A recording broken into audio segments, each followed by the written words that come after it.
this video, I'll show you how to quickly apply a template in DocuSign.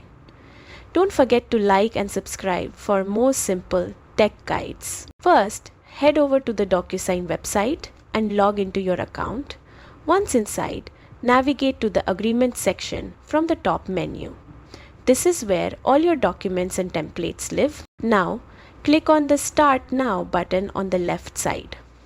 From here, choose Upload to bring in the document you want to work with. After your file is uploaded, select Use a template. You will see your available templates listed here. Pick the one you need, for example, a test template. Then click Add Selected. This links the template with your document instantly, making it ready to edit or send for signature.